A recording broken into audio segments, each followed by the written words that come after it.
Hello, welcome to tsntalks. Now that most of us are working from our home, let us consider two imaginary scenarios. One, your boss is asking you to draft out a mail to a potential client. Scenario 2, you are in academics. You are looking for some higher education opportunities. You want to write out an application to one of the prestigious universities. It could be something within India or even abroad. Either of these cases, your email is going to be the deal breaker. Won't you get nervous once you realize that you are in such a situation that your email is going to make a huge impact? That is possibly because, unlike in personal communication, where you can use your voice, your body language, your proximity, everything to communicate, in the case of emails, you have limitations. You need to be very careful about how you structure your email, what is the tone of your email, who do you write it to. So, in this episode, let us look at the do's and don'ts of email writing. Number one, it starts from your email ID. If you are writing out for a professional purpose, your email ID should have a professional look. You must not have any fancy names or personal names. It should be representing your company and in decent professional manner.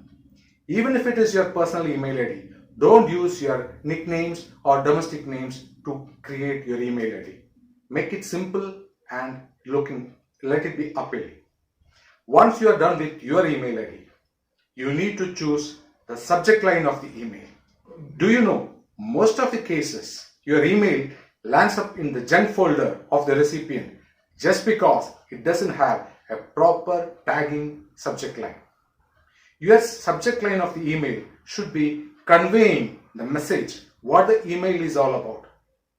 It should be pertinent and relevant to the subject what you are mentioning. We now come to the sender field.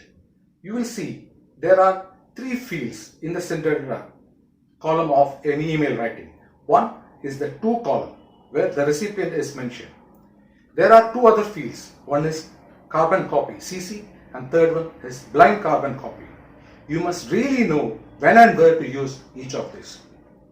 As a thumb rule, you must address the person who is responsible for taking action or who is directly linked with the email you are sending. Only those people should be included in your sender address, which means those people who need to be just in the know-how or whom you want to just keep them informed can be in the CC column. And if those people happen to be of a higher position or stature whose privacy needs to be maintained, you can put them in the BCC column. Mind you, never write out the email address in the first phase.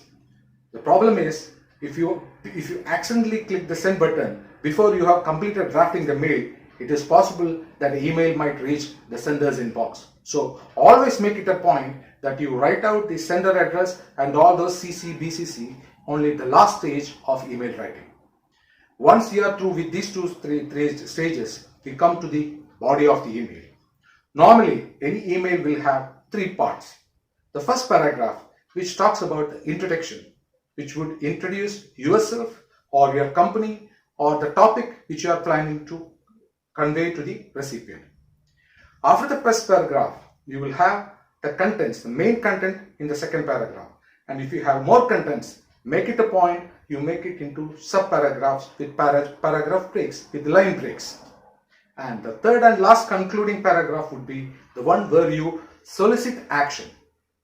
You must know the purpose of your email. If it is just for informing the other recipient, you can conclude accordingly. If you are soliciting some action or expecting a feedback from the recipient, you will conclude accordingly.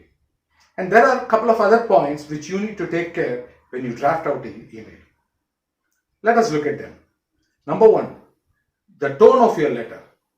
Even if you are sending out a grievance letter, you should never do it in an aggrieved tone. You should write it in a dignified, polished manner. The other aspect is always use active voice and never go for passive voice. For example, instead of writing, your issue shall be addressed by us, if you are writing, we shall take care of your issues, it looks more personal and more appealing, is it not?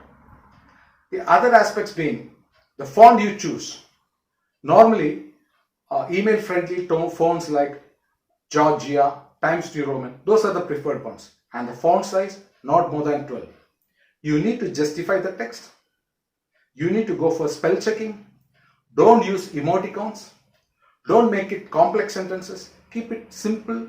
Again, don't use slang. Don't use foul language. And finally, do a thorough spelling check and grammar check. Finally, when you're done with the email, you will have the closing salutation. Just like the opening salutation, if you are writing out a professional mail, you will have Dear Mr. So-and-so or Dear Miss So-and-so. If it is an informal tone, if you know the person, you can write out the name Dear So-and-so. You can avoid the Mr. or Miss. And if it is a really friendly letter, you can start with Hello So-and-so, Hi So-and-so, but never ever write out an email with to whomsoever it may concern, hi, that sort of things. It has to be properly addressed. Same way, when you close the salutation, if it is a formal letter, you can write yours sincerely, yours thankfully, or you can, if it is a semi-formal letter, you could close with best regards, best wishes. And if it is a very personal letter, you can conclude with yours affectionately, all that. But whichever way, make it a point that you have a proper closing signature. If it is a professional letter, it should carry your designation, your name with the contact details, the personal, with your official email ID and your official designation. And there are a couple of more points which you need to take care. As soon as you have got an email, you are expected to reply within 24 hours.